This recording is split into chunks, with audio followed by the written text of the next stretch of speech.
get tired of. There are some people whose voice, Hillary, who you get tired of right away. Sarah.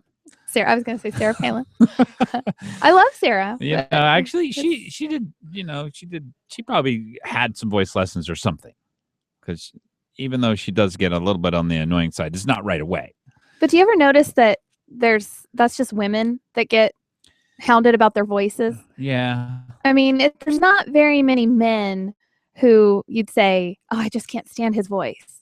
It's always the women for some reason. Well, I think that because when a woman raises her voice above a certain decibel level, it starts to pick up a sort of a shrillness and unpleasantness.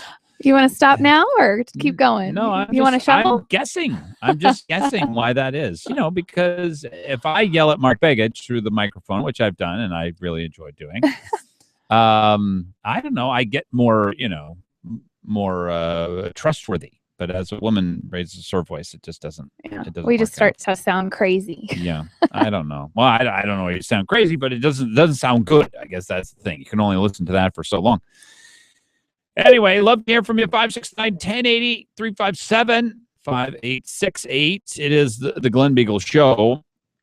And I probably will cover a number of things which are not necessarily political in nature today here on Free Flower Friday. But I always traipse through the news, and you can't really help cover things that are non-political or political as well as you cover everything else. We did have our first problems with the marijuana law. Apparently some kid, 18 years old, was smoking about 30 feet away from a police substation. And shockingly, got picked up for it. Was he trying to get caught? Was it a look at me, come and get me and see what happens? I don't think so. No. Smoking with a 21-year-old woman. But they told us that 18-year-olds wouldn't smoke it. I know. What and that happened? They never would even think of that. Yeah. My theory is that there's going to be a lot more 18-year-olds smoking. And here's my gateway scenario here.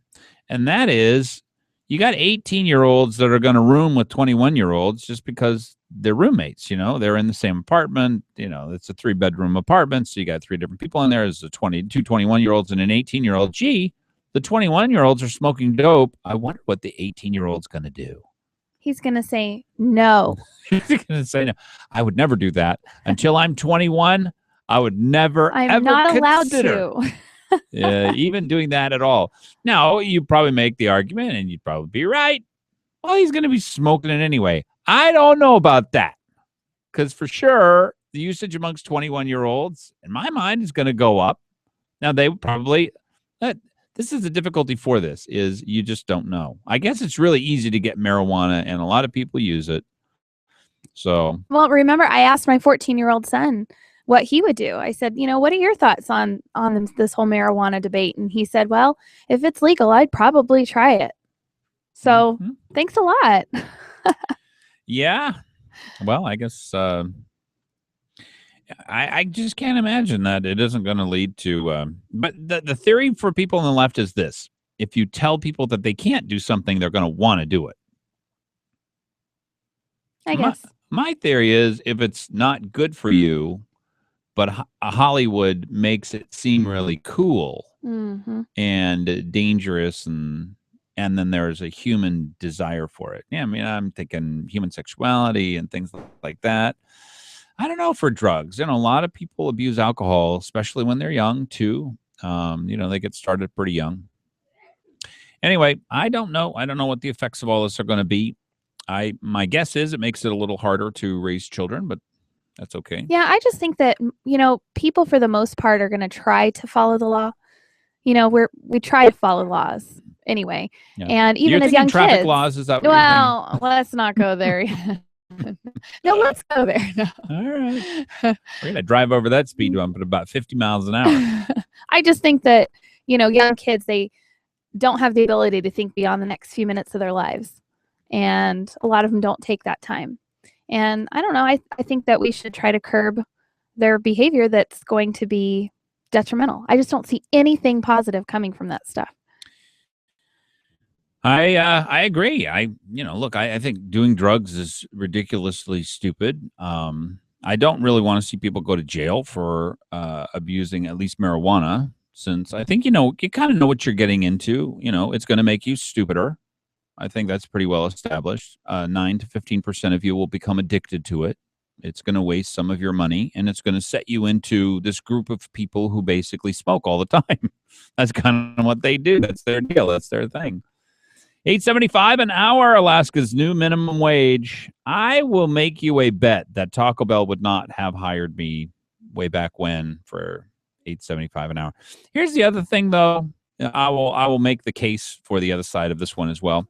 And that is, as long as you only raise the minimum wage slowly, then you're probably not going to have that big of an impact immediately.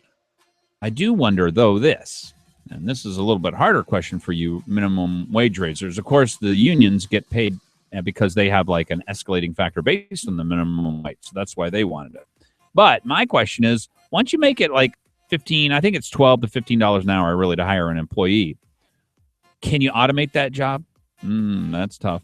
12 minutes after the hour, it is the Glen Biegel Show. KOAN, KVNT, Free Flower Friday. Give us a call, 569-1080, 357-5868.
16 minutes after the hour, it is the Glen Biegel Show here, KOAN, KVNT. We continue Fair Game Friday. Anything on your mind is fair game. I've actually sent out a note on Facebook just to see if anybody is thinking anything. What is on your mind? The hour sponsor for this hour of the program is A&A The Shop. If you got a Subaru, how about this? Alaska's premier independent Subaru service center. Yeah, that's right. They're not tied to the dealership in any way. They also happen to be this little thing.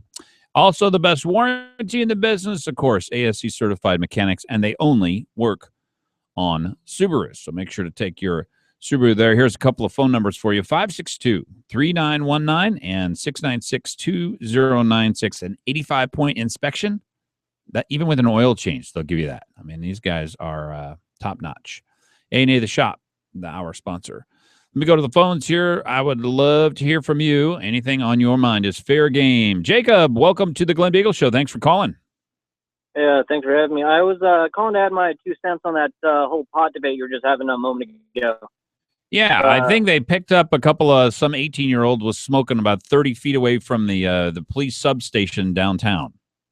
Yeah, and from what I was getting from your conversation was that you were saying that it was going to be even easier to get now that it's legalized. Yeah, I would imagine pot's going to be easy, really easy to get. I mean, even the drunks downtown who it's illegal to give alcohol to, they get alcohol all the time. Well, yeah, here's what I was thinking on it. It was now that there's legalized, that there's going to be businesses opening up and probably driving out the drug dealers out of from selling pot. Now that there's an actual official place to go to now. Yeah, yeah. I suppose that's true. Well, actually, the drug dealers are just going to become what we call small businessmen, is what Corey Ray with the Alaska Cannabis Institute was on the other day. He's trying to recruit a whole bunch of drug dealers to become small businessmen. Well, it's my opinion that drug dealers are willing to sell to kids. Reputable businesses trying to stay open are the ones that are going to be selling to consensual adults.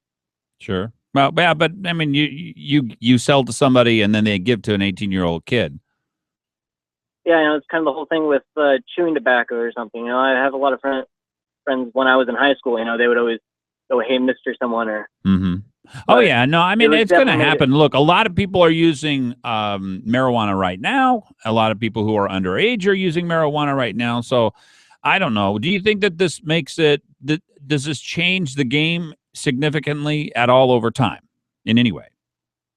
Over time, yeah, I would think so. You think more people will use or less people will use or what? I would think the average, they would fluctuate in the beginning, but then they would even out towards the end. Yeah. Because, it's kind of that fad because of the whole debate going on right now. Mm. Well, I would imagine that the young adult population of users, which has a huge impact on younger people, it's going to be, everywhere. They're going to have pot parties. They're going to have boutiques. You're going to be able to go in. And so it's going to become a lot cooler and a lot bigger of a deal, I would guess, in the 25 to 35-year-old range. And then that will entice and give a lot more opportunity to people who are 16 to 20. That's just my guess. Well, that's maybe what it would appear like, but those are probably some adults that are already smoking pot. They just, now that it's legal, that they're coming out with it. Don't you think it's a little different when you're in a party and there's 20 different kinds of pot, all of which are legal? They got purchased down the street a little bit. You got alcohol there too, that's legal. And, but basically it's sort of a swinger thing, but it's not illegal. There's nothing the police can do about it anymore. They just got to, I just think that it's going to sort of light a fire under this. I really think that it's going to make the marijuana business, the marijuana industry, marijuana use, I think it's going to go up. Yeah, there's that side of the story, but when you say 20 different kinds of pot, what do you mean by that? I mean, like there's... Well, apparently there's like, Matsu Blue, and then there's, Aurora Red, and I don't know. There's strands and all that. Yeah. Of course there's going to be variety, but if anything, that would make the drug dealers go down, and for people that are willing to try it. And I don't know, from what I hear from all the studies is that there hasn't really been a health what's the word I'm looking for? Impact Or addiction. Addiction, yeah, controversy over it.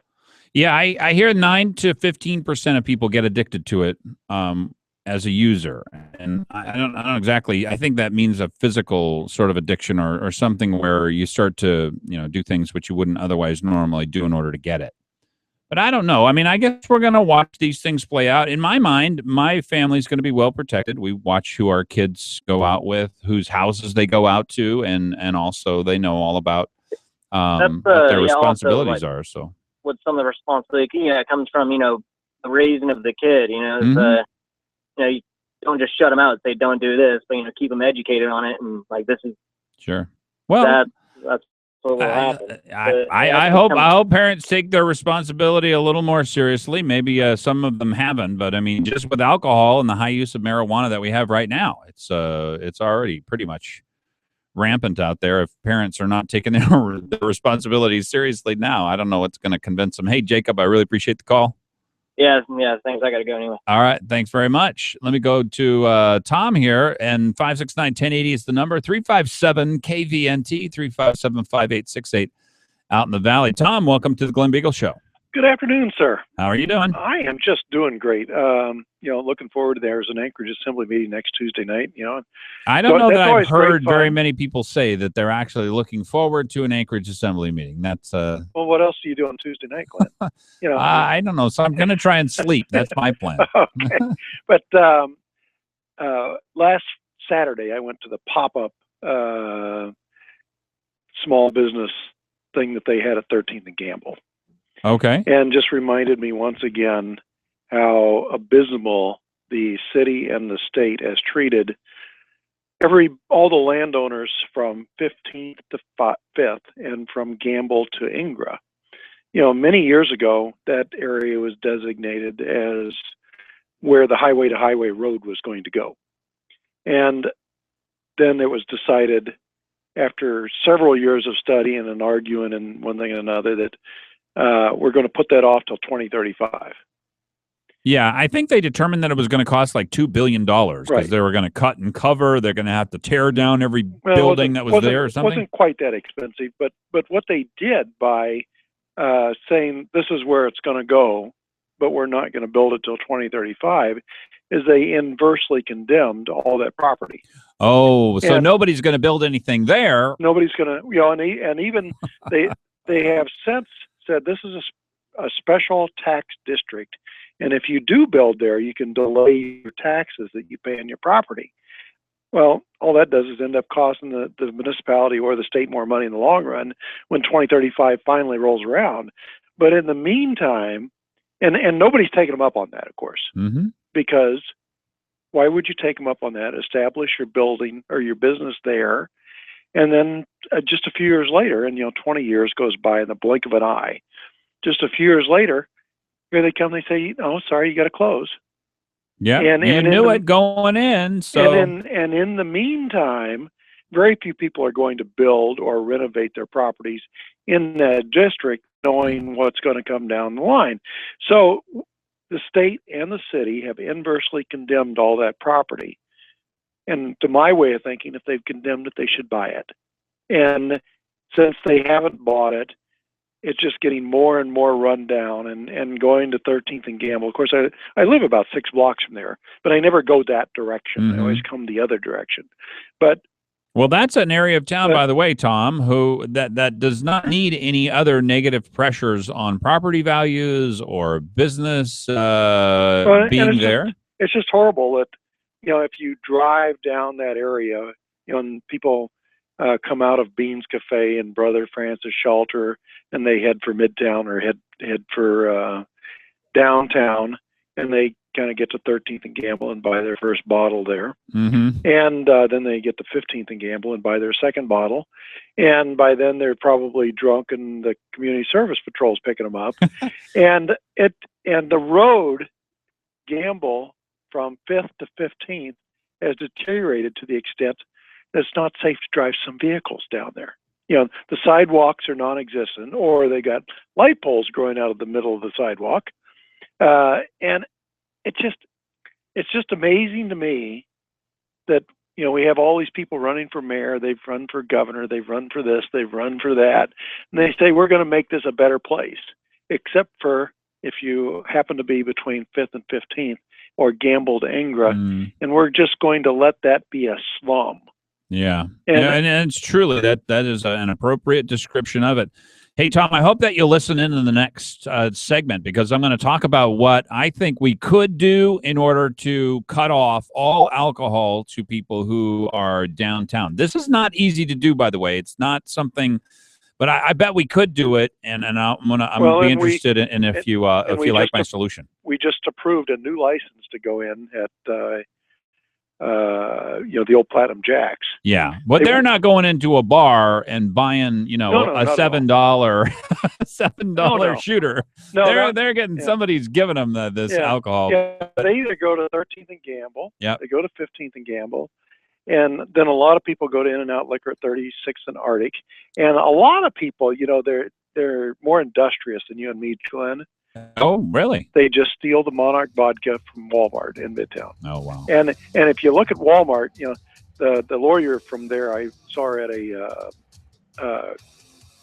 public safety meeting, and she says, people keep stealing the Monarch. Well, you got an acre of it. It's not my fault. You got to put it away. Hey, Tom. Walmart, it's your fault. I appreciate the call. Yeah, when we come back, I'll give you my thoughts on what to do about the drunks downtown. This is the Glen Biegel Show, 28 minutes after the hour, 569-1080.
long and prosper.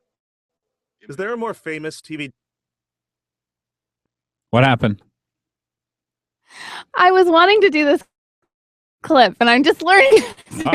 Well, we're going to work through We things. are. Leonard Nimoy I can do it passed one away more today. time. All One right, more give time. it Here we another go. try. Yeah, I want to hear his voice because I miss it. Here we go. Live long and prosper. There it is. All right. Woohoo! Woo! Well done. Nimoy passed away today, age of 83. So lost one of the greats from Hollywood. Why do I feel like he was so wise, but he was just an actor? Like, was he wise in real life too? Or... Not that I know of. I mean, I don't know. We look at him as this great font thing. Right. Stability and calmness. And really, he just got paid to be that way. Right. Anyway, yeah, I don't actually know all that much about him. I mean, don't try and follow the cast all around very much, but he kept showing up. They changed time, and then he came back through time, and then he was able to meet his younger self as his older self, and got to play in a couple more movies through that process. Anyway, I enjoyed him. Star Trek was it was good and clean. Very moving thing. It was and something you could watch. James T. Kirk, basically, he was just a hound dog across the entire galaxy. Every single female-ish alien and human anywhere in the galaxy was in trouble from him. And now look at him. Oh, no. Now, see, I don't know what to make of him. I still like his voice. I still like he does seem a little bit hot-headed. Yeah. He's gone a little, Holly weird. Yeah. I guess that happens, when you're a star for just so long. What are you going to do? You're listening to the Glen Biegel Show here on KOAN, KVNT. It's 24 minutes before the hour, and it is Fair Game Friday and Free Flower Friday, courtesy of the folks over at mylordsfloral.com. 522-2535 is their number at close to the end of the program. I think the very last break. We'll be giving away a $50 bouquet inside of a stainless steel travel mug. And you can go and check out all of their beautiful flower arrangements at the corner of 76th and the Old Seward Highway, My Lord's Floral. Longtime sponsor of the Glen Biegel Show. Love to hear from you, 569-1080. It's Fair Game Friday. Anything on your mind is fair game. So this is my thought. I'm literally sick and tired of the drunks downtown. And just to show you how sick and tired of it I am, I'm willing to go to extreme lengths, which I'm about to describe, to ensure that they're not there anymore. That however they got there, whatever family situation enabled them to be there, whatever decisions they made to be down there, I'm sick of them. They are a blight on our town, just as Tom said. And we don't have to put up with it. But the difficulty is, how do you get rid of that? Now, I've heard people give the following as a solution. Public drunk, anywhere downtown, wherever, you're off first violation, 30 days in the tank, right? 30 days in the big house. Not getting any alcohol there. You might get heroin and meth, but you're not going to get any alcohol. No, I'm just kidding. Hopefully there's not. You always hear about a lot of drug dealing going on in our prisons, but hopefully they're trying to do something about that. Second time, you're in for 90 days. Third time, you're in for a year. You think you might be able to break your alcohol habit being in the big house for a year? Now, what's the cost of that? The odd thing is, the crazy thing is, it's less for us to put these people in jail than it is for us to allow them to be on the street. So don't talk to me about cost. So let's talk about how mad I am and sick I am of just watching these people. Essentially, this is the way I describe it, and I realize this is harsh. They are committing suicide in slow motion in public. That's what they're doing. When you drink yourself half to death every day for however long it takes you to actually kill yourself or be in the wrong spot or get raped or whatever happens to these poor people. My understanding is and you can correct me if I'm wrong, because this is just my understanding. 569-1080, you're listening to the Glen Biegel Show here on KOAN and KVNT. We're just talking about light topics like people committing suicide in slow motion in public and what to do about it. That's what we're doing here on Fair Game Friday. My understanding is the last person who gave them alcohol is committing a crime. You are not allowed to give these people alcohol. So whoever's doing that is committing a crime. And if it's not a crime, I think we should make that a crime. So in other words, that these guys should have on their driver's license or ID or whatever. I'm not even saying how we do it. I'm just saying that it should be illegal to give them. If it's not illegal to give people who have been publicly drunk anytime in the last year alcohol, it should be. And I think that it is. So we start with that as the premise. If the last transaction, if the person handing them the bottle is breaking the law, we start there. How do we find out who gave them the bottle? We're going to have to track the bottle. How do we, let's say it goes through 3 or 4 people before it gets to the last person. We'd have to set up a system where whoever buys it, look, I bought this alcohol, I have the bottle, and it's got a little tracker thing on it. Where I'm going, this is how serious I am, how seriously sick to death I am of these people. I really do want them to go away. And so you'd have to set up a whole tracking system in order to track, and you wouldn't have to do it for forever, because in 3 months you would establish every person who's handing these people a bottle of alcohol is going to be in jail at that point.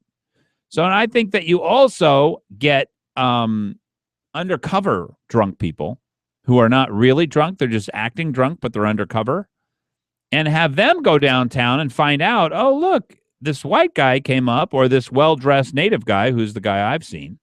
He handed them a bottle of alcohol. We could track that guy back and find out where he got it.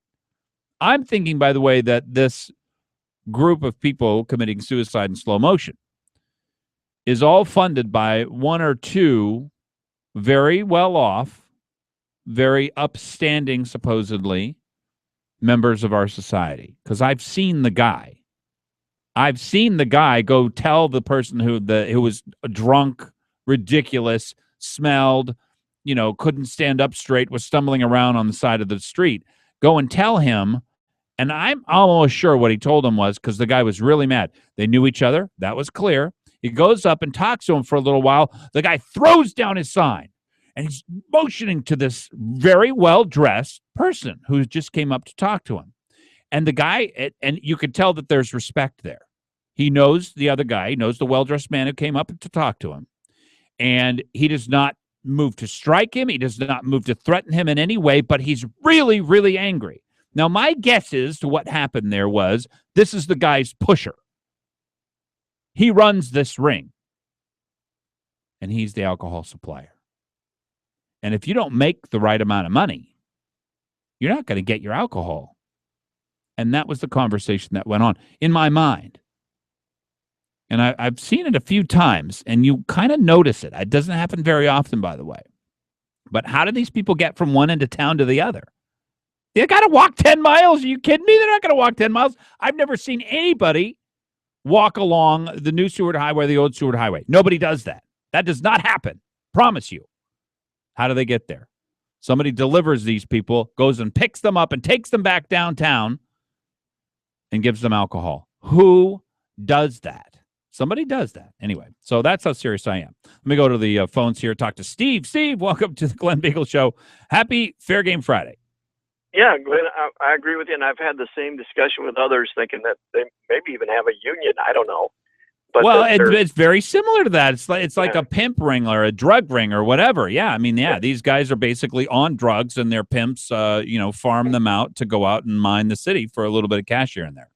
Yeah. Well, I just wanted to say I didn't see you at Wings and Things today. Oh, well, I was there yesterday. I wasn't there today, but I figured every time I go, you're there, so you must go. Oh, that is too funny. I love Wings and Things.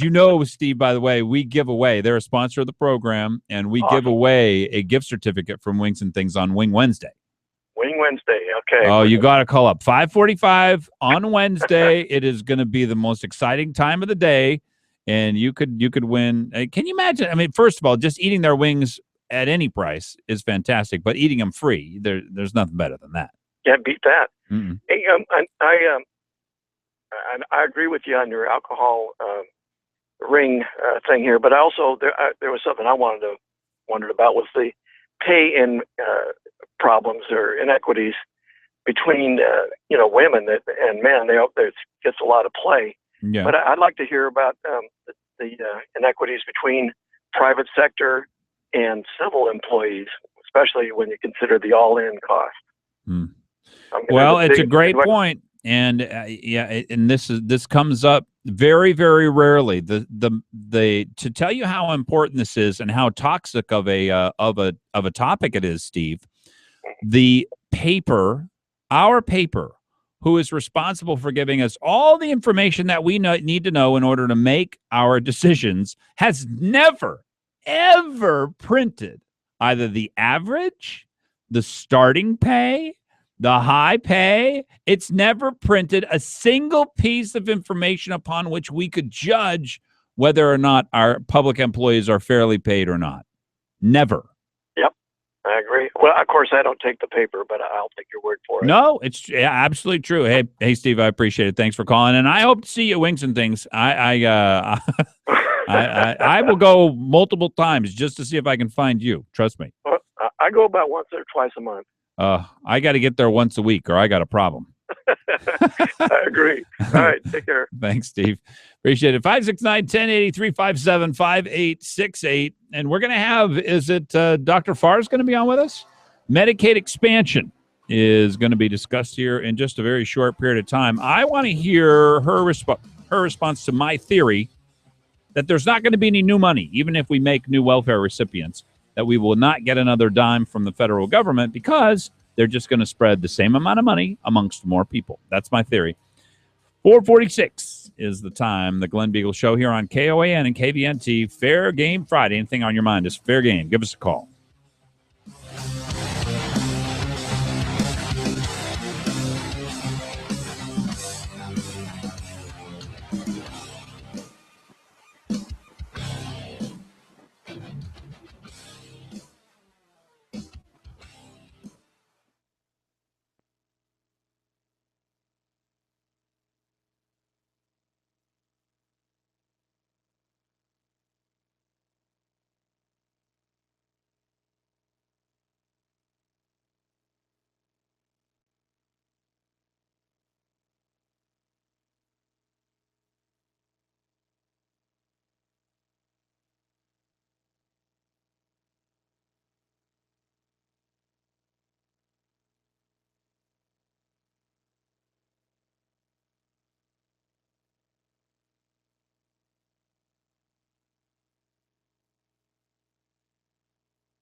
10 minutes before the hour. It is Fair Game Friday. Anything on your mind is fair game. It's also Free Flower Friday.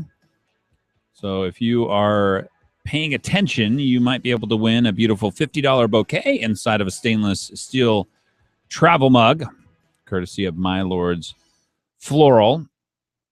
And that will happen very near the end of the program. Give us a call, 569-1080, 569-1080. So there was a piece in the Anchor Alaska Dispatch News. Alaska legislators' own budget avoids deep cuts. They cut by 1.7%. So this is my note here. One thing I noticed that the Democrats, there was a unanimous vote, did not come up with an alternative plan of their own. Basically, they aren't an alternative and do not offer a plan of their own. I do wonder, as we reduce spending this year, about $700 million. Senator Dunleavy has said, and Lynn Gaddis also on Joe Miller's show just before this program, they were talking about it. Whether the legislators will cut next year, because here's what they're doing. They are working really hard to figure out what they're going to cut. That takes all hands on deck. It's not like they should cut their staff, because every person that they have on their staff might be responsible for $5, $10, $15 million in reductions. I know this is a very different year. So anyway, I wonder whether they'll go through all 4 years and then cut. And then I have somebody come on and harass me and say, ha, ha, ha, good joke, Glenn. Cut. They prefer taxing us all to death. And I say, who is they, by the way? Dems always, and most, quote, conservatives. I'm glad to hear we have at least two. Well, there's a number of people who do not want to tax the state of Alaska, but we will see how many there really are when it comes down to us. Let me go to the phones here and talk to Dr. Ilona Farr. Dr. Farr, welcome to the Glen Biegel Show. Nice to have you on. Hey, thanks, Glenn. We are in the midst of the governor. He said he was going to cut 5 to 8% of the budget, and then he cut 2.4% of the budget. And now he says he wants, $150 million or so to expand Medicaid so that we can have more people in the welfare system. I mean, this sounds like a somewhat schizophrenic person who isn't at least not doing what I think they ought to do. It's very, very scary, Glenn, because basically the federal government is, as you know, $18 trillion in debt, and they're expecting to turn all of the health care responsibility of a lot of these patients over to the federal government and really enslave the people of Alaska. And that really, really concerns me, because what is going to happen is the federal government is going to back off on their promise, as they have many times in the past, in terms of reimbursement. And the taxpayers of Alaska are either going to have to make a decision to no longer cover people, which is a very difficult decision, or really pay a lot more taxes. And with the oil revenues falling the way that they are, and a lot of people going to lose their jobs, I just do not think it's a good time at all to expand Medicaid. Well, I have a question for you, and I've seen a lot of these things. Whenever you have a certain amount of money that's spent over a certain number of people, you divide the amount of money by the number of people, and you come up with a spending per person, right? Yes. And this is the number that I've always heard. We spend, $900 billion on 40 million Medicaid recipient, whatever. It comes out to some huge number. I have a question, though. In my understanding, there's not a lot of people who service Medicaid patients, right? Well, a lot of doctors have said, I'm not taking any Medicaid patients. I can't make my money back on a Medicaid patients. I don't want any more Medicaid patients. Medicare patients, there's a shortage of physicians because they pay about 34%, so about 34 cents on every dollar. Wow. Medicaid, usually most physicians break even or maybe a little below their cost. So there are more physicians that are willing to do Medicaid in this state. In California, for instance, 70% of doctors are not doing Medicaid or the Obamacare exchanges. So they have a real problem down there. In Alaska, because we have a higher match, more people are able to actually stay in business seeing Medicaid patients. But the problem is when you expand the Medicaid base, the question is, will we continue to get that high match? And if we don't, that means lower reimbursement. And so Alaska could conceivably be like they are in California, where the access is very limited. Well, this is my question. Let's say that if we had $2 billion coming in here from the federal government, and we're sort of maxing out the lines. If you want Medicaid, you get into this line, and then when you get up to the front, you get to see the doctor. Okay. That if we add 10 more people into the line, we haven't actually added any money. We just added 10 more people into the line, and now you only get served half as much, right? So my question is it possible that some of the numbers, as far as us getting a whole bunch more money from the federal government, even if we get a little bit more, but what they're saying is we get $1.5 billion more dollars from the federal government. I believe that that's not possible. And what I'm trying to find out is, how do we find out how much money we might actually get from the federal government if we did add all these people onto welfare? Well, I think that's very difficult, Glenn, because you're dealing kind of with two different systems. Of the 40,000 Alaskans that they say will get coverage under this expansion of Medicaid, you've got to remember about 27,000 of them are already eligible for benefits at Alaska Native Medical Center. And when you're eligible for benefits at Alaska Native Medical Center, that group of people actually gets 100% federal match. So the government pays, the federal government, us as taxpayers, pay 100% of their cost. Whereas if they're people that are not A&MC eligible, the state picks up, say, roughly $20, and the federal government picks up, say, $30 of a $50 bill. So it's actually in the state's best interest for the patients that are A&MC beneficiaries to go to A&MC. The problem is that there's also a facility fee difference. So, for instance, when people go to A&MC, they are paid roughly $540 per encounter, where when they pay us in private practice, it's around $54. So the cost is a lot more expensive to us as a taxpayer when people go to A&MC, but it's in the best interest of the state if people go there because there's no state match. Dr. Farr, this is so hard to make heads or tails of, because in the end, I figure that there's huge amounts of waste, fraud, and abuse, and that in the end, we might not get more money, but we might end up with just a whole bunch more people on welfare who expect the government to provide things for them. I don't like it. And that's absolutely true. And I've got a lot of other facts for you that I heard when I was on the MRAG committee, if you want me to hold on. Yeah, hold on for a bit. We'll be back. Dr. Ilona Farr, love to hear from you as well. 569-1080, Fair Game Friday. Also, Free Flower Friday here, courtesy of My Lord's Floral. 569-1080 and 357-5868. Stay tuned.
5 minutes after the hour, it is Fair Game Friday here on KOAN and KVNT. The Glen Biegel Show continues.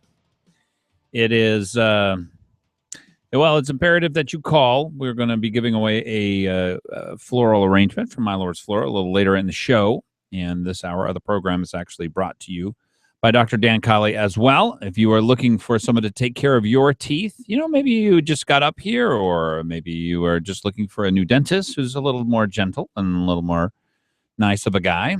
Dr. Dan Colley fits the bill, 562-9209, and he is something everyone needs in their life. He's a conservative dentist. Give him a call, 562-9209. Our sponsor for this hour of the program. On the phone with me, I've got Dr. Ilona Farr. Dr. Farr, welcome back. Thank you.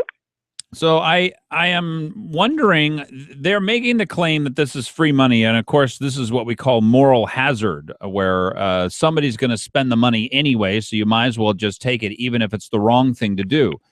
And I think putting single people who can work on welfare is exactly where the left has wanted us to go for a long period of time. And so they're basically at the cusp here. The problem is $150 million.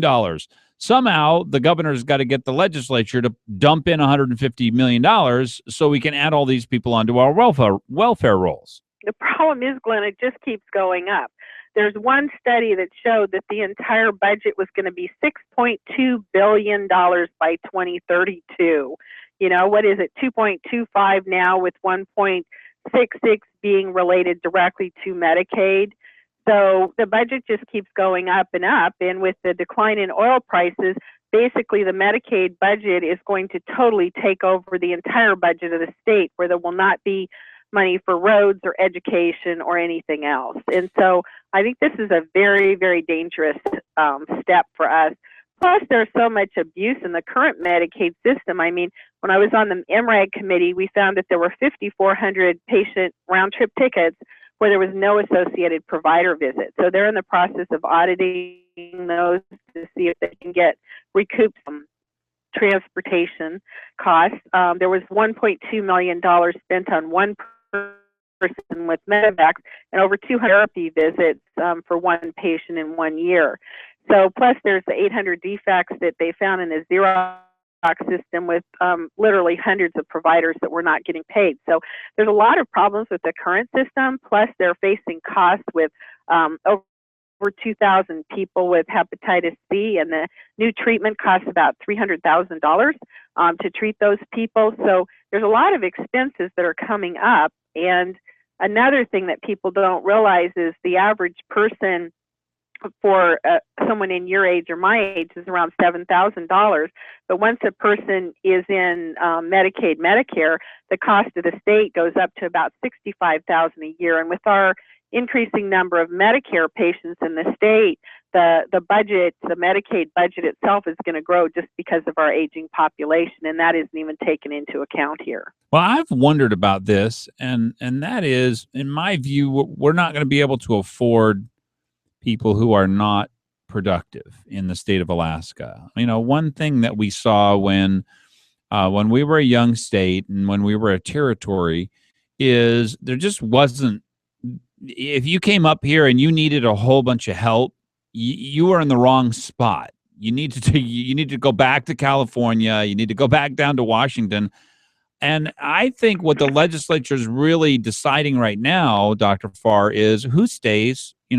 Who do we pay all of this vast amount of money in order to keep people who are not working in the state of Alaska? I hope the legislature sends a message, does not approve this Medicaid expansion, but also sends a message that says we can't afford, if you're over $600 a month rent, you're not going to get it. You got $800 a month rent, got to come up with $200. Yeah.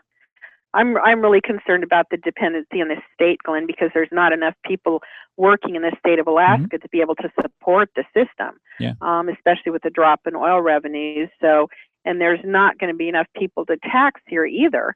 And one of my fears, I'm a small business owner. Nobody pays my sick leave. Nobody pays my retirement. I'm the one that pays all my health care costs and taxes.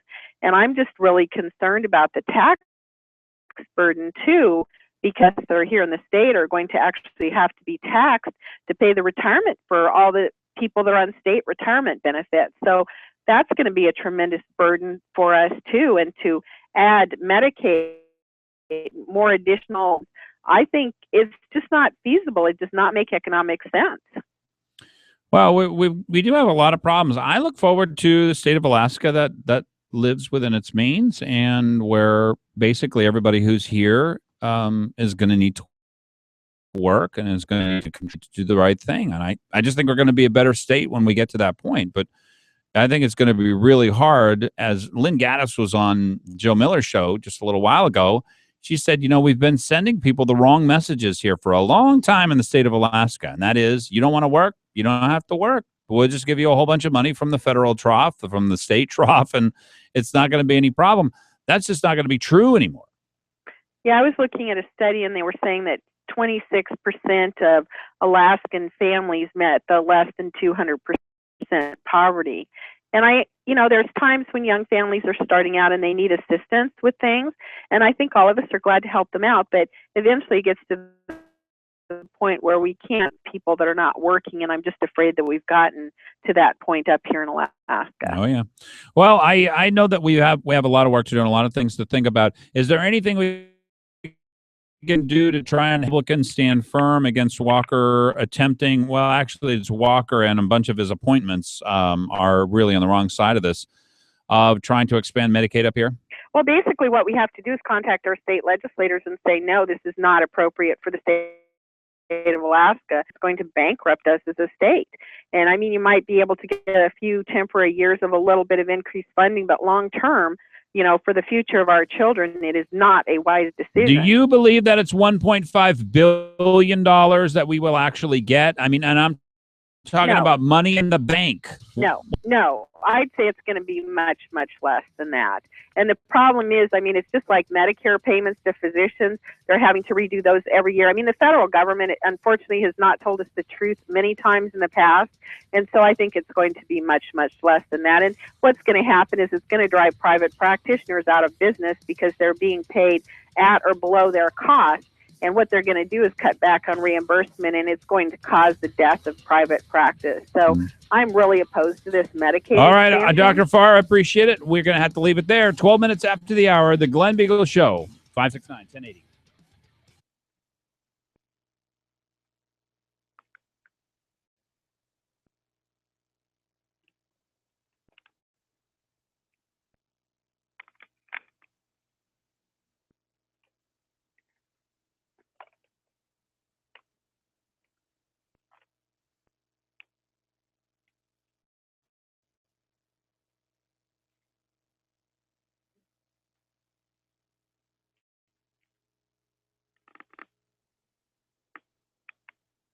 Hello?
16 minutes after the hour here on Fair Game Friday and Free Flower Friday. Be giving those flowers away here in just a little bit. Let me tell you about Payless Car Sales. I was just down there with Ollie today. We gave away two $50 gas cards on behalf of Payless Car Sales yesterday, I think. It was to Heather and Evie. So congratulations on that. If you're looking for a great deal on a car, and they have just the best, they go all across the country to find them.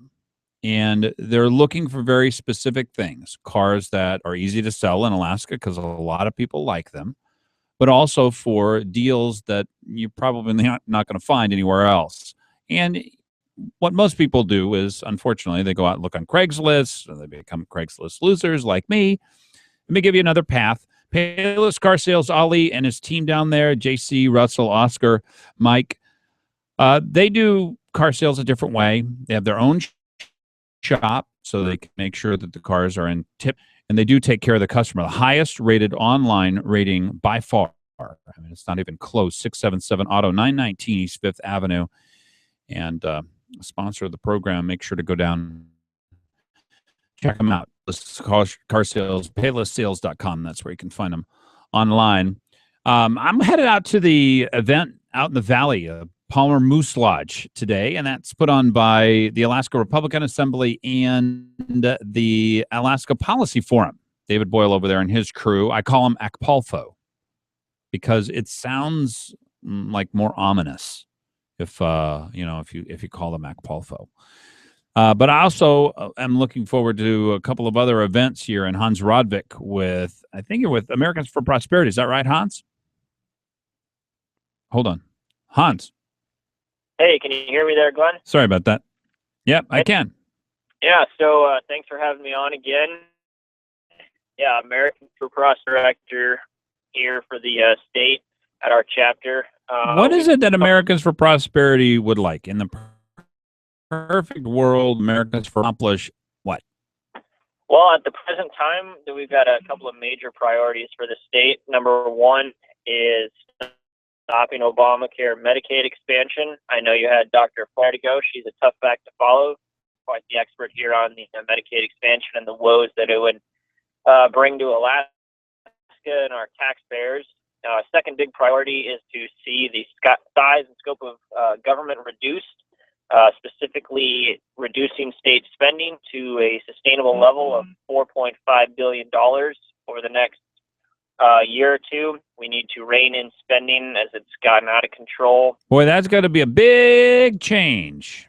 Down to $4.5 billion. I heard from Senator Dunleavy, was on Joe Miller's show, and Representative Gaddis.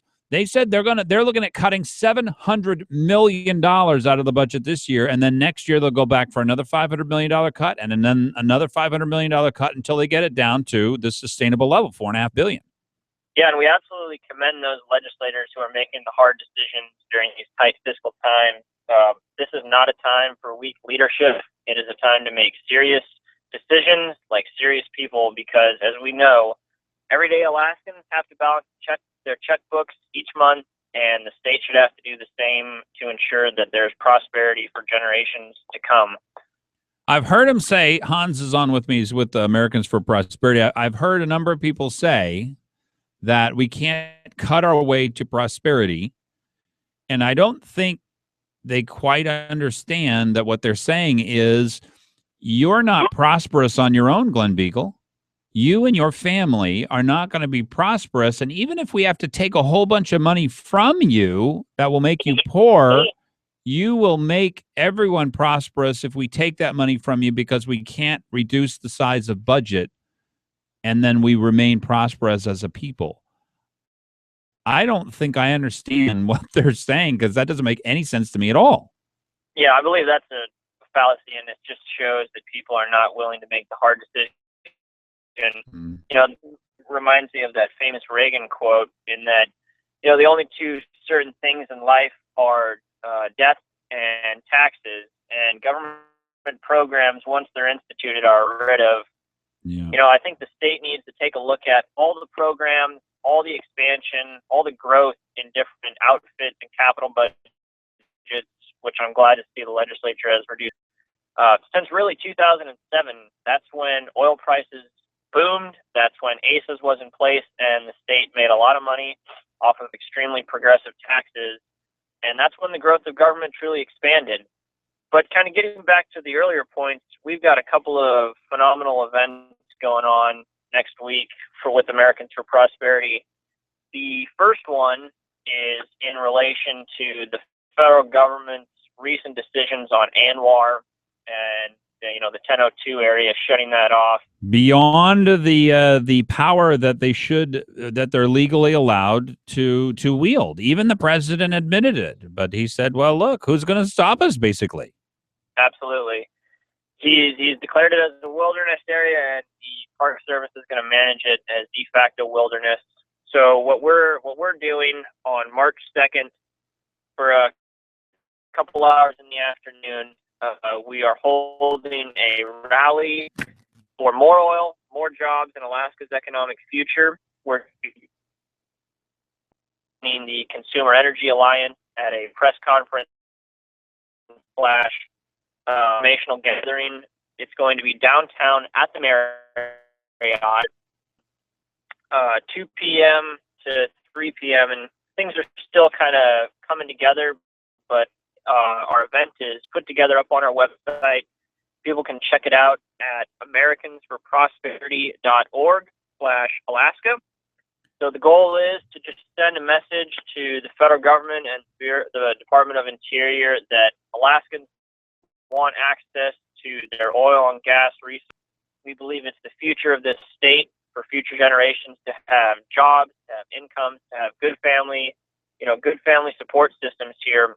We've got to have access to safe, responsible Arctic oil and gas development.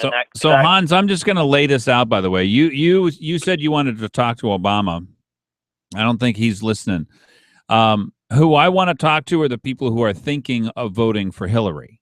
Mm-hmm. And I got news for you. If you elect Hillary, I guarantee you that Alaska will go into a dark age. And, she's not going to shy away. Look, that the environmentalists are their constituency. You're not.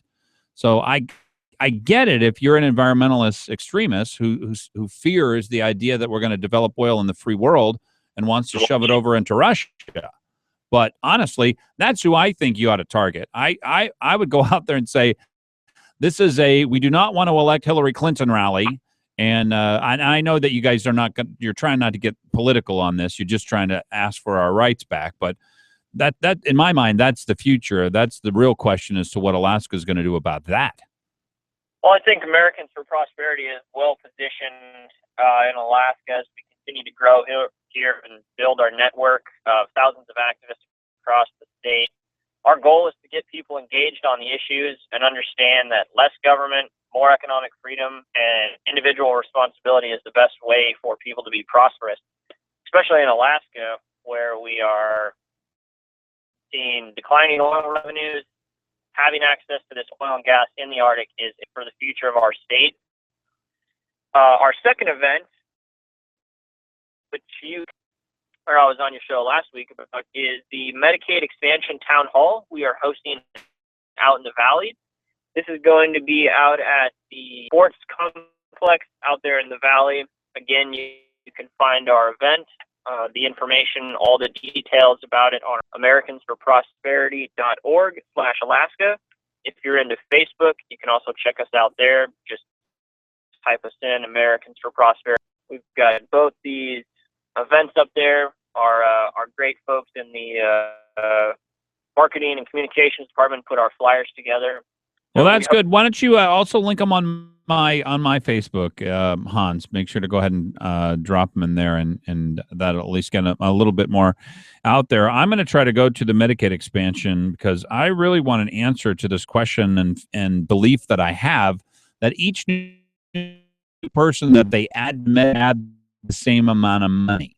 It may add no money. I don't know. It just depends on how long the lines are for Medicaid. I'm looking forward to the answer for that. Americans for Prosperity, a great organization. Hans, thanks so much for being on.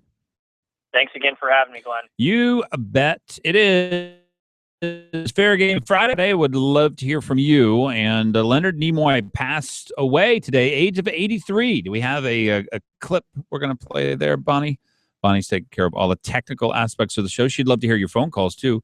569-1080 and 357-5868. Free Flower Friday, by the way. We're going to give that away at the quarter-hour break after the bottom of the hour. Apparently, some kind of transposition has taken place. I find it extremely interesting. Oh, man. He is going to be missed. No doubt about it. He is going to be missed. We are going to have to wait a little longer for something that's very important up here, Bonnie, and it's not a balanced budget. It is an imbalanced diet, a Krispy Kreme. We are not going to have a Krispy Kreme for a while. Apparently, they were planning on breaking ground, but they wanted to open their first store by March 1st, 2015. But on third, the opening will be months away. I am going to visit Krispy Kreme. They're not going to be able to keep me out of that store. House Budget Panel proposes cuts to public broadcasting. Oh boy, I have a conflict of interest, Bonnie, because obviously I'm up against. They're going to cut them by 1.7 million, and so far below the $4.2 million. Okay, so they're going to fund them at 1.7 million, far below the $4.2 million in the current fiscal year's budget. Get used to it. Get ready for it. You're listening to the Glen Biegel Show, 28 minutes after the hour. Happy Friday, everybody. It is Free Flower Friday. Fair game. Give us a call, 569-1080, 357-5868. Stay tuned.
27 minutes before the hour. It's Fair Game Friday. Anything on your... It's also Free Flower Friday. And a few minutes from now, actually might not even be that long. Might be longer. 15 minutes from now. 14 minutes from now. There you go. We will be giving away a beautiful $50 bouquet inside of a stainless steel travel mug, courtesy of Dot at mylordsfloral.com. And they are at 522-2535 if you're looking to give. They always deliver their flowers. Somebody comes by in a tuxedo to deliver the flower. Yeah, you want a reaction? That will give you a reaction. Wow, I want flowers. Oh, yeah. Well, I can see what I can do. I can see if I can work something out for you. A tux, wow. 522-2535 and the corner of 76th and the old Seward Highway. Country Financial has been protecting cars, homes, farms, and lives for 85 years. And they got a great set of representatives up here in the state of Alaska. Mike Daniels and his team. They got 15 different locations, or 13 different locations, 5 here in Anchorage, 5 out in the Mat-Su, all the way from Kenai up to Fairbanks. And have some really hard questions asked of you. What are your responsibilities and what is your retirement life going to look like? I call it success, planning for success in this life and the next. This one, your working life, your retired life. And I think if you don't ask the questions, you're probably not going to be satisfied with the results. Here's how you do that, though. Country Financial, 866-COUNTRY. That's their number, and country is spelled COUNTRY. It is Friday. Leonard Nimoy has passed away. He passed away at the age of 83. I don't know that a lot of what has changed in the United States of America you won't know about, by the way, because the media just simply refuses to be fair in their coverage. I think this would get a lot of coverage if we lived in a different day and age. George Soros, multi-billionaire, and the Ford Foundation shovel $196 million into net neutrality groups, help give staff to the White House. Can you imagine a Democrat? I mean, the average, everyday union, loving, freedom-loving Democrat from the 1960s, 1970s, 1980s, even 1990s. But I'm glad George Soros is trying to grant to the federal government the ability to control the internet. I can't imagine it. I don't know. This is not your dad's Democrat Party. This is a group of nutcases. So Soros and the Ford Foundation are trying to control the internet these days. I guess I'd like to hear your justification for it. The Glen Biegel Show here, 536 is the time, 569-1080 and 357-5868. Let me go to Richard. Richard, happy Friday. Afternoon. Yeah. 469, an interesting number. Out of 2,561, only 469 of them did not get overtime. So 469. Are you talking about city employees? Yes. 2,561 total city employees, and only 469 didn't end up with overtime. Did not have overtime. That seems impossible. I've worked in private industry for a while, and I am salaried, and they could work me 60 hours in a week, and I wouldn't get a dime of overtime. Well, thank you, union. Thank your local AFL-CIO. Yeah. Look, they're a powerful group. Wouldn't it be great, Richard? I always think about this. You think about your enemies. And here's the $100 question that kind of comes into play. Another subject, in a sense. Yeah. What would happen to Alaska's education, Anchorage's, if we just said federal money, federal programs, federal everything, take them, box them up, and send them away? How much would we really lose in federal dollars? I don't think it'd be that much than $200 million. And the problem we've got with this federal dollars is they give you $1 and it costs you $5 to administer it. Yeah, that's exactly right. No, I mean, basically what's going on. I think they said 87% of the growth since 2003 has been in administrative staff, not in teachers. Therefore, I see, let's move all the stuff and send it back to whomever wants to claim it. Love it, Richard. I absolutely love Because it. And until frankly, we do that, that's the American way, isn't it? until we do that, we're the proverbial whatever. There's a lot of proverbials that we probably need to leave out of the show. It is a family show, after all. Hey, Richard, I hope you have a great Friday. Thank you very much. Thanks so much. Yeah, this is why I don't know that we'll do that under the current leadership, because it would take a rethinking of education. It would take Ben Chavis, who I'm going to go actually see at the Palmer Moon here, Bonnie. I'm headed out, my wife and I think the little one, who was not feeling Kara. But today I think my wife, she had a picture of her and she had this Irish hat on. Oh. And so hopefully we teach her how to speak in an Irish accent, because I love that accent. My daughter loves speaking in an Irish accent. She does? Yeah. Oh, we should hire her. She's really good. She goes around going Irish. It's cute. So we're headed out. We're going to see Dr. Ben Chavis. Here's what it would take, though, to throw off the shackles and make a difference from the feds. How do they lock us in? They get people classified as special needs. How is it that we have the number of special needs students that we have now than we had back then? Because they're not really special needs. So that's one thing we'd have to do. We'd have to unclassify people, especially classes, so that you have, the people who are not going to do well, they're going to be in trade. The people who are average and trying to figure out where they're going in life, whether they want to put the time in order to do well in school or not, right? They're in the middle. And then you got the high performers. They're in the honors classes and all those. You got to split the classes, and that there is a culture, a National Teachers Union culture against competition, people outperforming, against schools of choice, that we would have to throw off. So another thing we'd have to throw out is, if you show up to school, rather than tell the police that they need to go pick up your parents, in other words, of course, they send you to school. If the police were going to go pick up your parents because they weren't feeding you, it'd be child abuse. It wouldn't be, oh, great, this is something else we want our schools to do. It takes a total change. Richard's exactly right, by the way. We would save enormous, vast amounts of money if we threw off the federal control over our system. Vast amounts of money. But in order to save that money, we'd have to change the way we do business. We'd have to put pressure and responsibility back in the parents' hands. We'd have to stop classifying people as special needs when they're not, because we get a little out of the deal.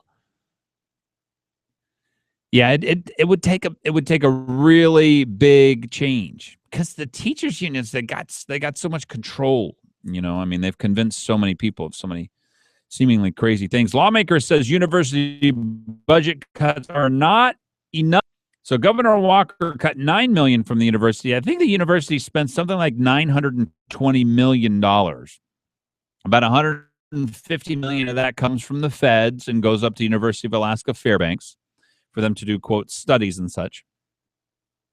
And then I think we get some money back because we got a bunch of people, teeny tiny little fraction. It's almost inconsequential. I know that it costs you $5,000 or $8,000 a year to send your kids to the university, but that's $5,000 to $8,000 against about a $60,000 bill. Actually, it would be over $60,000 if you count the, because we got about 15,000 full-time equivalent students, and I just gave you the number, $900 million. That is $62,000 per student is the total cost to have them go to school. So you're paying off $5,000 to $8,000 of the $60,000, but that's not a lot, tiny fraction. So anyway, so the governor came in and cut $9 million, and the university of the legislature cut another $25 million, total of $34 million, 5.8% reduction for each of the three campuses. You'll know we're in a serious crisis when the University of Alaska system has got to change the way it does business. And so I don't think that's what this is going to result in. They're going to change this, change that, but I don't think we're there yet. We're not there yet. So don't. It's 43 minutes after the hour here on the Glen Biegel Show. 569-1080. 569-1080 is the number. I love this piece from Les Guerra. Let's fund schools rather than losing money on the Kodiak launch complex. Got news for you. We're not going to be able to afford schools the way we do business right now. I don't know whether or not people are ready. Are you? Here's my question to you. Are you ready to pay a $5,000 income tax so they don't have to modify the way they do schools? No, literally $5,000. That's what we're going to charge you. And we'd have to basically charge every family in the state that much money. Is that for them not to have to modify their monopoly? My hope is that people won't. If you are interested in any kind of a happens when there's a school of choice, Dr. Ben Chavis tonight, Palmer Moose Lodge. I'm going to be there, wife and I, maybe the little one, and I'm going to be listening in to Republican Assembly and Acapulco. Giving me that look. What does that stand for? Alaska Policy Forum. Oh, is that their short term? No, that's my short term. I don't think Acapulco. Acapulco, like a J-Lo kind of thing. And you have to say it so that it sounds just a little bit upset. You have to sound just the teeniest little like you're angry. Acapulco, and it sounds like a curse of some kind. Alfo you. And just the Alaska Policy Forum. Great group out there. And I know, look, a lot of teachers are worried that people are just after you and that they want you out of work or, they just despise you. Nobody really despises you. And they don't want you out of work. And if you're great to have, you're going to have a job forever. We'll always need good teachers. So don't worry about that. Figure out how to get the system, which has grown up with kind of too much money. When you have too much money, you start doing sort of crazy things. You see that people start buying their kids a car and, the kids mistreat it and they don't have a value for money. So, having too much money ends up creating sort of crazy things. Can we take this call before we go? All right, let me go to Mike. Mike. Yeah. Hi, Glenn. How you doing? I think we're always going to be a couple votes short on school choice and the unions are too strong. And I don't think the governor truly supports it. However, I think he has something, or we have something that he wants. He wants to expand Medicaid. I think there's a deal that could be made. School choice for Medicaid expansion. I agree with you. I would give that deal today. So would I. 100%. Totally agree, Mike. Let's push it. All right. No, I think the legislature can get behind that. A fantastic idea. Thank you. Thank you, Mike. It is the Glen Biegel Show. You are listening to KOAN and KVNT. This is your drive home, and we're going to give away the My Lord's Floral right now. Give us a call. Caller number 2, so you got to call fast. 569-1080 out in the Valley. Love to have a Valley winner. 357-5868. Give us a call from My Lord's Floral. We'll give it away right now. 569-1080, 357-5868.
10 minutes before the ash flowers from My Lord's Laurel. Stephanie. Nice. $50 bouquet. You got to like that. Well, if you're looking for a roof, let me tell you the folks to call. If you can actually just get a free re-roofing estimate. It doesn't cost you anything other than a phone call, and you get to work with the best in the state. 345-5555 gets you over to Earhart Roofing, and they run a tight shop. Actually, they got 25 trucks and 60 employees, so there's no job that they can't do.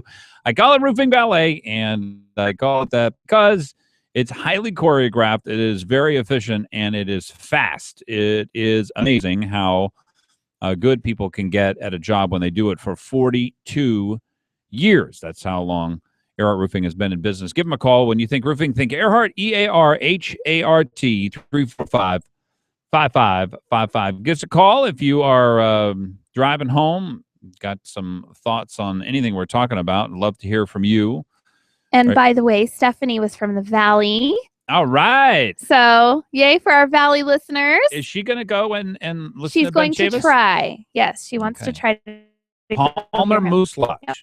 I'm going to expect that my phone is just going to find for me because I don't think I probably have been to the Palmer Moose Lodge. Oh, it's so easy to find. Yeah, you don't go all the way into Palmer. You just hit that frontage road to the right, and it'll be on your left. A little ways down. Like after the fairgrounds? After the fairgrounds. Okay. Yeah. Palmer. You don't Y. You take the right Y. Yes. Okay. Yes. Oh, I think I've been there. So yeah, Palmer Moose Lodge coming up tonight. Dr. Ben Chavis, and the real question, and the real difficulty is we can't afford to keep doing things the way we've been doing them. We know that it's just too expensive. So what will we change to? I truly don't think for a second people are going to put up with a $5,000 income tax to keep the school monopoly. I just don't believe it.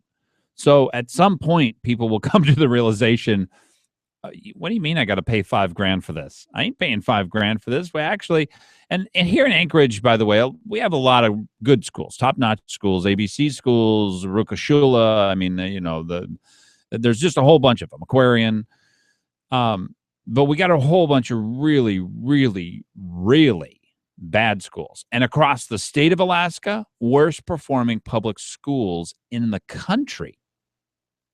How's that for a sad state of affairs?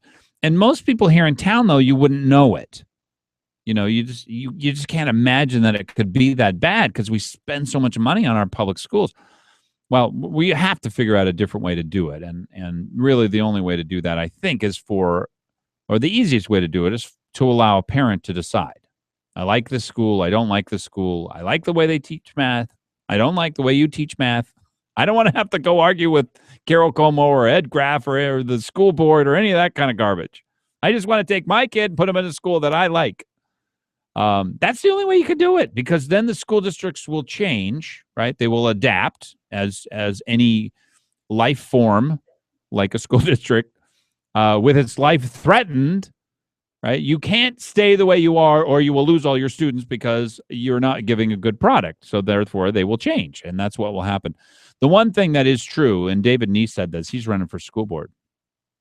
I asked him a very pointed question. Remember what it was, Bonnie? The question I asked David Neese, is there anything on earth, any power on earth, which will prevent you from offering a free public education to every school-aged child in the state of Alaska?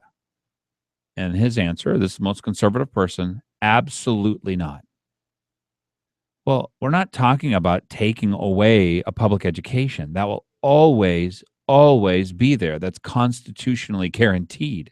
The question is whether or not you have a choice about which form of program you want. Not that choices will be taken away, but other choices will be added in. And that's the point that I wanted to make, because a lot of teachers are totally convinced. And I know you get this from your teachers union, the leadership and all that kind of stuff. A monopoly exists and wants one thing, only one thing out of life: continuance of the monopoly. You saw this with IBM. You saw this with Microsoft. Every business that you saw this with the railroads, Standard Oil. I mean, basically, they used uncompetitive, anti-competitive practices in order to make sure that their monopoly continued. And that's really all the monopoly cared about. You can't make me the argument that this is the best school system that we can get for the money we're paying. Well, and there's fears on both sides because there's fears on the monopoly on the teachers union side, and then there's also fears about accepting vouchers on the other side. Yeah. But the question is, what do we do first? Do we get our government in order to where they won't get in our business if we take our money? Or do we just go to the vouchers first? And we were talking about this the other day, and you had said we go for vouchers first, and I agree, because it's our responsibility to take our money back and then get the government in check if they try to get in our business. Well, here's the part that I really don't like. I'll just be quite honest with you. I like teachers. I like people who take on that profession. I think that it is noble in a lot of cases. A lot of people are just doing it for the money. It pays very well these days. I think the starting teacher, you're 22 years old, you're going to get paid $47,000 as a starting pay, plus 11% of your pay that goes into your retirement fund, plus your benefits, which are kind of second to none, even if they are a little bit more expensive than they used to be. The big problem I have is I don't like the fact that the teachers union is a tool of the Democrats. So that when you become a teacher, you lose the objectivity, you lose your ideology. If you say, well, I'm a teacher, but I don't want big government. Well, you're not allowed to say that because the teachers union is going to speak for you. They're going to take your money and they're going to hire people who don't agree with you. You say, well, I'm pro-life. I like traditional marriage. I understand that if we don't tie a man to his children, as we, that's the purpose of marriage, as far as society is concerned, is protect a woman, make sure that she's not poor, make sure that the children have a dad. That's what marriage is for. That's why society cares about marriage. I support that.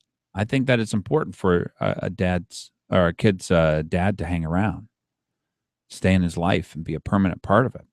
Because what does a child learn if dad doesn't stick around? So anyway, I mean, if you have these kind of ideological positions, you think that people's sexuality should be private, and then you have the right to object if somebody says, hey, here's my sexuality, deal with it. You say, no, actually, I don't want to deal with it. You can take that away or you can leave my business. Democrats don't believe that. So you lose all these ideological positions. And I just think that's the part the biggest problem that I have with the teachers union. It's not that they have a monopoly, but that they lose their ideological perspective when you become a teacher. You're not allowed to have it anymore. And I just think that's cruelty. That's un-American in every way. It's 2 minutes before the hour. Folks, have a great Friday. I'm going to be out listening to Dr. Ben Chavis. Make sure to go check it out. Alaska Policy Forum. Stay tuned.